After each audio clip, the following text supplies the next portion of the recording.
મિત્તલ તો અમદાવાદમાં દેવર્ષિ નારદ સન્માન સમારોહ આજે યોજાયો છે। ખૂબ મોટા સમાચાર। ઝી 24 કલાકના એડિટર દીક્ષિત સોનીનું જેમાં સન્માન થશે। દીક્ષિત સોનીનું દેવર્ષિ નારદ પત્રકાર એવોર્ડથી સન્માન થશે। પત્રકારત્વમાં અમૂલ્ય યોગદાન માટે વધુ એક સન્માન થશે તેઓનું। ગુજરાત મીડિયા ક્લબના વાઇસ ચેરમેન પણ દીક્ષિત સોની છે। અગાઉ અનેક એવોર્ડથી દીક્ષિત સોનીનું સન્માન થઈ ચૂક્યું છે। થોડીક જ વારમાં દીક્ષિત સોનીનું સન્માન થશે। 2023માં પ્રતિષ્ઠિત આચાર્ય તુલસી એવોર્ડથી સન્માનિત થયા હતા। તો વર્ષ 2021 અને 22 એમ સળંગ 2 વર્ષ માટે ઇનબા દ્વારા વેસ્ટર્ન રિજન માટે એવોર્ડ મળી ચૂક્યા છે। વિશ્વ ગુજરાતી સમાજ દ્વારા પણ દીક્ષિત સોનીનું સન્માન થયું છે અને જે સીધા એવોર્ડ ફંક્શન અમે આપને લાઈવ દ્રશ્ય બતાવી રહ્યા છીએ। થોડીક જ વારમાં સન્માન થશે દીક્ષિત સોનીનું। અનેક એવોર્ડથી સન્માનિત થઈ ચૂક્યા છે તેઓ। ગુજરાત મીડિયા ક્લબના પણ તેઓ રહી ચૂક્યા છે। ત્યારે દીક્ષિત સોનીનું દેવર્ષિ નારદ પત્રકાર એવોર્ડથી સન્માન થવા જઈ રહ્યું છે। ઉત્કૃષ્ટ કામગીરી બદલ આ સર્વોચ્ચ સન્માન તેઓને પ્રાપ્ત થશે। ઝી 24 કલાકના એડિટર દીક્ષિત સોનીનું સન્માન થશે। માત્ર થોડીક જ વારમાં દીક્ષિત સોનીનું દેવર્ષિ નારદ પત્રકાર એવોર્ડથી સન્માન થવા જઈ રહ્યું છે। એવોર્ડ ફંક્શનના અમે આપને દ્રશ્યો બતાવી રહ્યા છીએ। લાઈવ આ દ્રશ્યો છે કે જ્યાં આજે ખૂબ મોટું આ એવોર્ડ ફંક્શન છે અને દેવર્ષિ નારદ પત્રકાર પરિષદથી તેઓને સન્માનિત કરવામાં આવશે।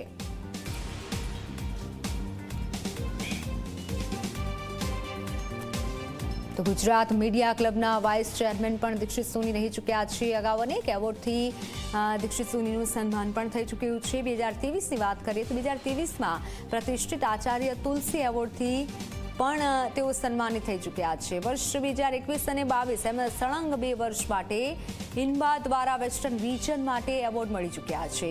વિશ્વ ગુજરાતી સમાજ દ્વારા પણ દીક્ષિત સોનીનું સન્માન થયું છે અને આજે ફરી એકવાર સન્માનિત થવા જઈ રહ્યા છે। અને જે દ્રશ્યો આપ જોઈ રહ્યા છો કે જ્યાં અનેક મહાનુભાવો પણ ઉપસ્થિત છે ત્યારે દેવર્ષિ નારદ સન્માનથી તેઓ સન્માનિત થશે। ઝી 24 કલાકના એડિટર દીક્ષિત સોનીનું સન્માન થવા જઈ રહ્યું છે એટલે ખૂબ ગર્વની આ ક્ષણ છે અને સાથે જ અનેક મહાનુભાવો પણ હાલ એવોર્ડ ફંક્શનમાં ઉપસ્થિત છે। ત્યારે દેવર્ષિ નારદ પત્રકાર એવોર્ડથી સન્માનિત થવા જઈ રહ્યા છે। પત્રકારત્વમાં અમૂલ્ય યોગદાન બદલ વધુ એક આ સન્માન દીક્ષિત સોનીનું થશે। ઝી 24 કલાકના એડિટર દીક્ષિત સોનીનું સન્માન થવા જઈ રહ્યું છે। અનેક એવોર્ડથી સન્માનિત થઈ ચૂક્યા છે। પોતાની ઉત્કૃષ્ટ કામગીરી બદલ આ સન્માન મળવા જઈ રહ્યું છે। ત્યારે દેવર્ષિ નારદ પત્રકાર એવોર્ડથી સન્માનિત થશે ઝી 24 કલાકના એડિટર દીક્ષિત સોની।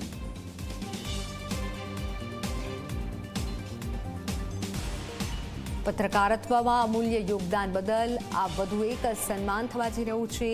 ગુજરાત મીડિયા ક્લબના વાઇસ ચેરમેન પણ દીક્ષિત સોની રહી ચૂક્યા છે। અગાઉ અનેક એવોર્ડથી દીક્ષિત સોનીનું સન્માન થઈ ચૂક્યું છે। તો 2023માં પ્રતિષ્ઠિત આચાર્ય તુલસી એવોર્ડથી સન્માનિત થયા હતા। વર્ષ 2021 અને 22 એમ સળંગ 2 વર્ષ માટે ઇનબા દ્વારા વેસ્ટર્ન રિજન માટે પણ એવોર્ડ મળી ચૂક્યા છે। વિશ્વ ગુજરાતી સમાજ દ્વારા પણ દીક્ષિત સોનીનું સન્માન થયું છે અને આજે વધુ એક સન્માન મળવા જઈ રહ્યું છે। ત્યારે ખૂબ ગર્વની આ ક્ષણ છે અને જે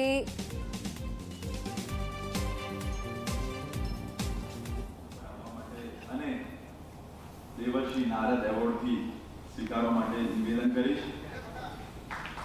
શ્રી મનોજભાઈ તેઓ ન્યૂઝ રિલેટેડ ડિજિટલ પ્લેટફોર્મ પર વિષયની ઊંડાણ અને ભાષાની શિસ્ત સાથે તેમણે કામ કર્યું છે। આજના આ સન્માન એક ડિજિટલ યથાર્થતાને પ્રતિ એક મુખ્ય છે। હાલ આપ જે દ્રશ્ય જોઈ રહ્યા છો પત્રકાર મનોજ કારિયાનું સન્માન થયું છે। ઉત્કૃષ્ટ કામગીરી બદલ સન્માનિત કરવામાં આવ્યા છે। પત્રકારત્વ ક્ષેત્રે જે ઉત્કૃષ્ટ કામગીરી કરી છે તે બદલ પત્રકાર મનોજ કારિયાને પણ સન્માનિત કરવામાં આવ્યા છે। અનેક મહાનુભાવો વચ્ચે આજે સન્માન મળ્યું છે। ખૂબ ગર્વની લાગણી કહી શકાય। તમામ જે પત્રકાર જગત છે પત્રકાર જગતમાં ખુશીનો માહોલ છે કારણ કે જે સન્માન મળ્યું છે પોતાની ઉત્કૃષ્ટ કામગીરી બદલ આ સન્માન મળવા જઈ રહ્યું છે।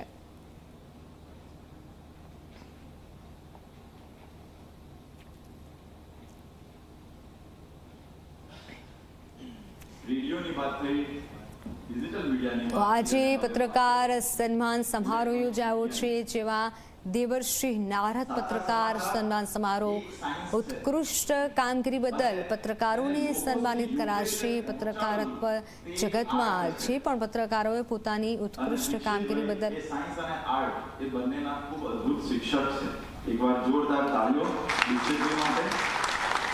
તેમની વાત તેમના મુખેથી, તેમની અદ્ભુત અદામાં.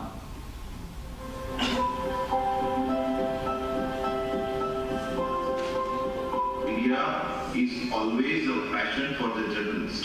કારણ કે તમારું પેશન તમને આ ફિલ્ડમાં ટકાવી રાખવા માટે મદદ થાય છે.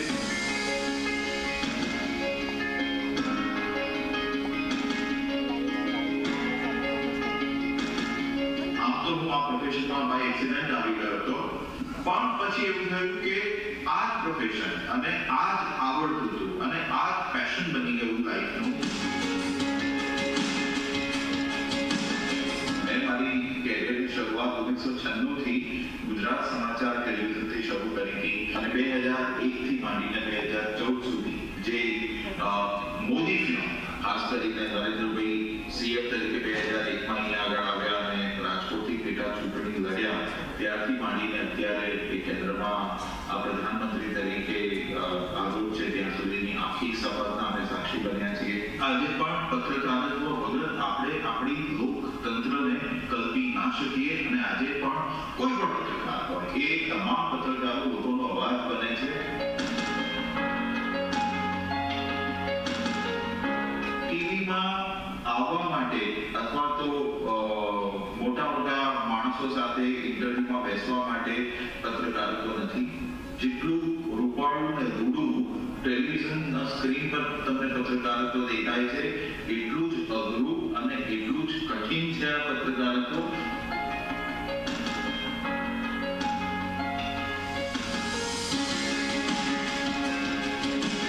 મને લાગે છે કે નવા છોકરાઓ છોકરીઓ કે જે લોકો પત્રકારત્વમાં આવવા માંગે છે, તે have to be more passionate, તે લોકોએ વધારે પેશનેટ રહેવાની જરૂર છે.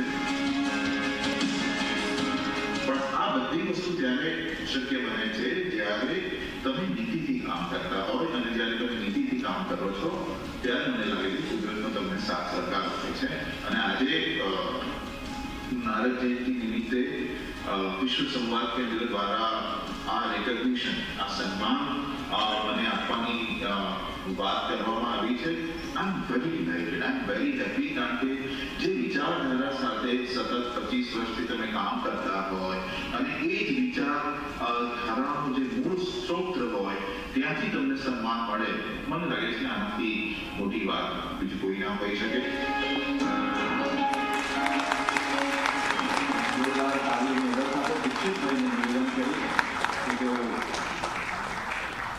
મંચ પર આવી દેવર્ષિ નારદ એવોર્ડ થી સન્માનિત કરવામાં આવતો મંચસ્થ મહાનુભાવોને પણ નિવેદન કર્યું. ઇલેક્ટ્રોનિક મીડિયા જ્યારે ફાસ્ટ પેસની અંદર દોડતું હોય, જ્યારે રિસર્ચનું મૌન એકાંત હોય, કે તીવ્ર ચર્ચાનો કોલાહલ હોય, દીક્ષિત ધોનીએ દરેક સળગતા મુદ્દા પર આદરપૂર્વક માધ્યમની નૈતિકતા જાળવી છે. તેઓ ઇલેક્ટ્રોનિક મીડિયામાં શબ્દોના શસ્ત્ર, વિઝ્યુઅલની સત્યતાથી વાસ્તવિકતા રજૂ કરી છે. આપને ગૌરવ સંવાદ કેન્દ્ર ગૌરવની લાગણી અનુભવે છે. સાથે સાથે તેમને દેવર્ષિ નારદ એવોર્ડ તો મળે છે, પરંતુ અહીં સૌ સન્માનિત પત્રકારોને ચિત્રા સુબ્રમણ્યમ જેની પુસ્તક Bofors gate, a journalist pursuit of truth, આ પુસ્તક થી સૌને સન્માનિત કરવામાં આવી રહ્યા છે. જે પુસ્તક